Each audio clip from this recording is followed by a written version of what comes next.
Hey guys, Yankee here, and today I'm going to be giving my thoughts on One Piece Volume 23. This wraps up the Barrack Works saga, it wraps up everything going on Alabasta. Luffy's fight with Crocodile is finished, the rebellion is settled, and the fate of Vivi and her relation to the Straw Hats sort of all gets wrapped up here in a really great volume.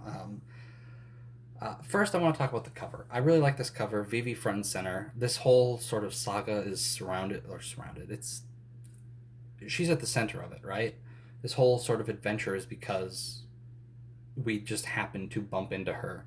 Um, and then I like how each of the Straw Hats we've got a like snapshot of their fights. Um, Usopp obviously when he's got the 5-ton hammer.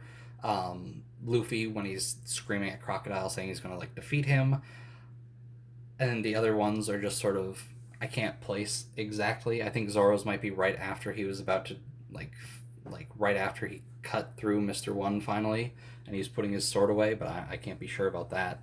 Um, but yeah, a really good cover. I really like this a lot. Now volume Luffy versus Crocodile. Oh no, wait. First, before I talk about that, the bomb. That's sort of the cliffhanger we left on. Oh, there's a cannon that's going to shoot a bomb into town. What do we do?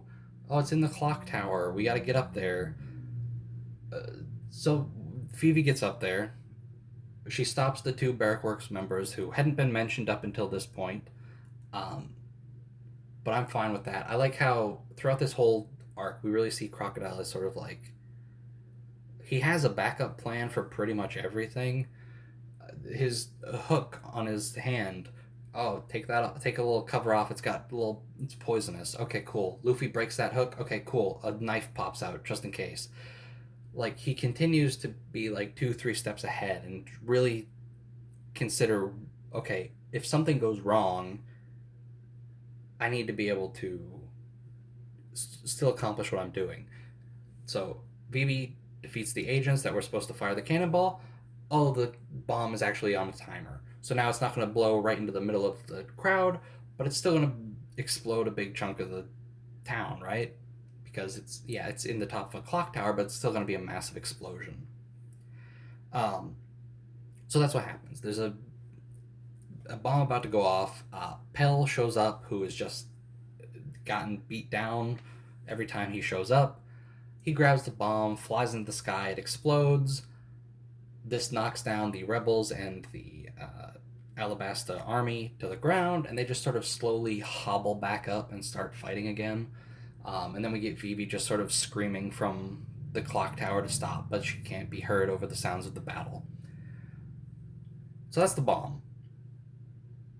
Uh, Wrapped up well. I like Crocodile being like 2, 3 steps ahead. He always is. He has a backup plan for everything. The fight with Crocodile and Luffy. It's just sort of a slugfest. Like nothing too interesting happens. We get like a back and forth where we get like a little flashback where um, Crocodile first hears about Luffy, and we get like little snippets of like Straw Hat Luffy. Who's that? I've never heard of him. What? They're here on the island? Blah blah blah. It's like like I don't know who that is. They'll be taken care of easily, and sort of like he underestimated Luffy a lot up to this point. And I can't really blame him because he left Luffy for dead how many times now? Twice. I stabbed him through the chest and left him in a thing of quicksand. He survived. He shriveled him up, took all the water out of his body, threw him off a building. He survived. So, like, even if Crocodile had taken him 100% seriously, I don't know how you can sort of plan around someone you completely dried up rehydrating themselves with water they spit into the air. Um, so we get the final fight. Crocodile decides he's just gonna like the what is it? Poneglyph. I forgot the name of it for a second. The Poneglyph and tell him where Pluton is.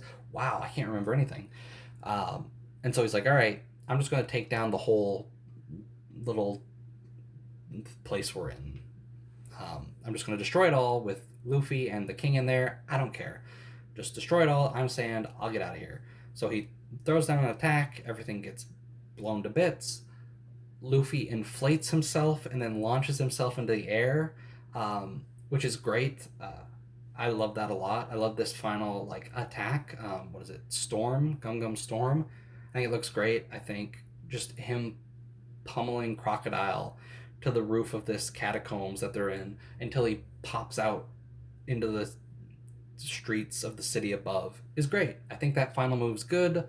I like the little interaction he has with Cobra after he like defeats him, and them just sort of sitting there as the catacombs sort of crumbles around him. And now Crocodile's defeated. It starts to rain. We never get a clear explanation on how he was taking the rain away. It was presumably because of his sand power, right? He was just sucking the air away or something, or the air away, the rain away. But we don't get a clear explanation for how that works. So he gets defeated. He's unconscious. It starts to rain, and it rains a lot, like years worth of rain in these few days. So it's pouring out. And it starts to rain, and the rebellion stops. Suddenly, there's no more fighting. They're not firing their guns. They hear Vivi, and we get like her shouting down. And then a little celebration. The Straw Hats go. Luffy and the King show up, and then the King and Vivi go to address their people because terrible things happened to this country. And then we get the celebration, which are always my favorite parts of these arcs. I know that's I don't know. I don't know if that's a weird thing to be my favorite, but the little post arc celebration are always like the highlight for me. In Arlong Park, when they're just partying for what was it, like 3 days, they were dancing around, and Luffy has the little interaction with Gen. I love that. And then here in this, we just have them having a feast after what was it, 3 days? Luffy was unconscious. Um, it's great. They're just having fun, and we see people in the like the guards for the royal palace, sort of looking at Vivi and being like, "How does she find these pirates sort of screwing around funny?" And then over time, they eventually break down, and I think that's great. It shows sort of how Vivi has not really changed because she was sort of a tomboy, but like she acts like the rest of the pirates do. And so they start to see the thing like, all right, is Vivi going to come with us when we leave? Is she going to stay? What could it be? Um, she's sort of stuck on it. She doesn't know what to do. Um, oh, yeah. Oh, what is his name? Igram? I forgot about him. He shows up. He didn't die. Surprise. He was alive. Um, he's worried about her uh, joining up with pirates. And we get like a really great scene at the end where um, Vivi basically sees them off. She's decided like, I love this country, which obviously she does. This whole arc has been about her trying to save this country. So her sort of turning her back on it and leaving wouldn't really make sense. So her basically saying, I love this country. I'm gonna stay here. Basically asking if they meet again, would she still be considered a part of the crew? And we get the moment with everybody with the X's on their arms, which was sort of the symbol to show that you are the real person and not Mr. Two. And so they just sort of hold up their arms with the X's on. And it's great. It's a great moment. I'm going to miss Vivi a lot. I always really liked Vivi since I first watched the anime, and I'm always bummed that she didn't come along, and I know she couldn't. It wouldn't make any sense for her to come. I still miss her a lot. She was a great part of the crew. Anything else? I guess I'll talk about Bon Clay for a minute. He pops up again. He basically saved the Going Merry, and he sacrifices himself so that the Straw Hats can go meet up with Vivi. He's great. I love Mr. Two. The little interaction they had a few volumes ago when they first met, where they're all just like dancing and hanging out, having a good time, is great. And we see that again here, where um, he basically just says that they're friends, and like immediately Luffy, Chopper, and Usopp are like, all right, that's it. That's all we need. We're friends. And they're just hanging out, kicking their legs, having a good time. Mr. Two is great. And the sacrifice is great. And every time I go through this series again, I always notice little things that I hadn't before. Um, Mr. Two sacrifices himself, and we see sort of like Luffy and Usopp and probably Chopper. I don't remember him in the panel, sort of crying as they sail away after he helped them. I never noticed that Sanji was also there with like a tear in his eye. I think that's great. But yeah, that's it for the main story. We're off to the next saga. We'll see where it goes. I know where it goes. I'm sure everybody watching these videos knows where it goes. But I'm excited to get to that.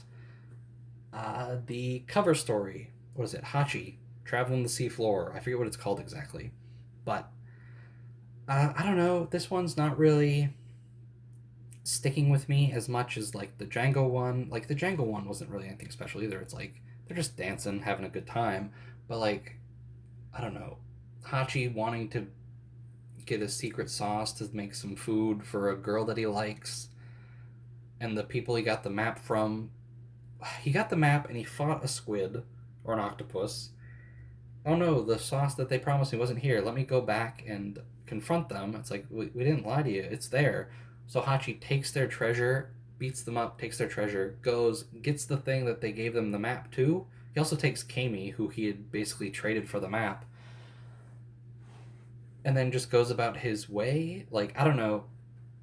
This one, it's like a fetch quest where I think I said this in the last volume where there was that Zelda game where it's like you get an item, you have to deliver an item, and then you're given a different item. That's what this feels like, and it's just not as interesting to me. There's nothing really interesting in the SPS this volume, but overall, I think this is a great volume. I think this is a great finale to an arc, and it's. I almost said it was one of my favorite arcs. It's really good. I do love this arc a lot, but I don't really know where I would rank it. But yeah, the fights were good. The comedy was good. Everything was good. It's a great volume. So anyway, that's going to do it for this video. Thanks for watching, and I'll see you guys next time.